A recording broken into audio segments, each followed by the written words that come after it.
ದಶಕಗಳ ಕತ್ತಲೆ ಸರಿದಿದೆ. ಅರಾಜಕತೆಯ ಕಾರ್ಮೋಡ ಮರೆಯಾಗಿದೆ. ಬಂಗಾಲದ ನೆಲದಲ್ಲಿ ಇಂದು ಹೊಸ ಸೂರ್ಯೋದಯವಾಗಿದೆ. ವೋಟ್ ಬ್ಯಾಂಕ್ ರಾಜಕಾರಣಕ್ಕಾಗಿ ದೇಶದ ಭದ್ರತೆಯನ್ನೇ ಬಲಿಕೊಟ್ಟ, ಅಕ್ರಮ ವಲಸಿಗರಿಗೆ ಮಣೆ ಹಾಕಿ ಸ್ವಂತ ದೇಶದ ಜನರನ್ನೇ ಪರಕೀಯರಂತೆ ಕಂಡ ಆಡಳಿತಕ್ಕಿಂದು ಅಂತಿಮ ಮೊಳೆ ಬಿದ್ದಿದೆ. ಹಿಂದೂಗಳ ಮೇಲೆ ನಿರಂತರ ಹಲ್ಲೆ, ದೌರ್ಜನ್ಯ ನಡೆಯುತ್ತಿದ್ದರೂ ಕಣ್ಮುಚ್ಚಿ ಕುಳಿತಿದ್ದ ತುಷ್ಟೀಕರಣದ ಅಹಂಕಾರ ಇಂದು ಮಣ್ಣು ಮುಕ್ಕಿದೆ. ಜೈ ಬಾಂಗ್ಲಾ ಎಂಬ ಘೋಷಣೆಯ ಹಿಂದಿದ್ದ ಕುತಂತ್ರವನ್ನು ಬಂಗಾಲದ ಪ್ರಜ್ಞಾವಂತ ಜನತೆ ಬೇರು ಸಹಿತ ಕಿತ್ತೆಸೆದಿದ್ದಾರೆ. ನೆನಪಿರಲಿ, ಪಶ್ಚಿಮ ಬಂಗಾಲದ ಇತಿಹಾಸವೇ ಹಾಗೆ.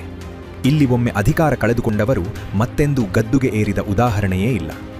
ದೀದಿಯ ಸರ್ವಾಧಿಕಾರದ ಕೋಟೆ ಇಂದು ಪುಡಿಪುಡಿಯಾಗಿದೆ. ರಾಷ್ಟ್ರಭಕ್ತರ ಅಚಲ ಹೋರಾಟ, ತ್ಯಾಗ ಮತ್ತು ಬಲಿದಾನಗಳಿಗೆ ಇಂದು ಐತಿಹಾಸಿಕ ಜಯ ಸಿಕ್ಕಿದೆ. ಭಾರತದಿಂದ ಕೈತಪ್ಪಿ ಹೋಗುತ್ತಿದ್ದ ಶ್ಯಾಮಪ್ರಸಾದ್ ಮುಖರ್ಜಿಯವರ ಪವಿತ್ರ ಭೂಮಿ, ಸ್ವಾಮಿ ವಿವೇಕಾನಂದರ ಕರ್ಮಭೂಮಿ ಇಂದು ಮತ್ತೆ ಸುರಕ್ಷಿತವಾಗಲಿದೆ. ಗಡಿಗಳು ಭದ್ರವಾಗಲಿವೆ. ಸನಾತನ ಧರ್ಮದ ರಕ್ಷಣೆಯಾಗಲಿದೆ. ಇದು ಕೇವಲ ಒಂದು ಚುನಾವಣೆಯ ಗೆಲುವಲ್ಲ, ಇದು ರಾಷ್ಟ್ರಪ್ರೇಮದ ಗೆಲುವು.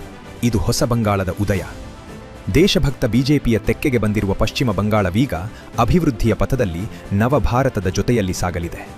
ವಂದೇ ಮಾತರಂ, ವಂದೇ ಮಾತರಂ.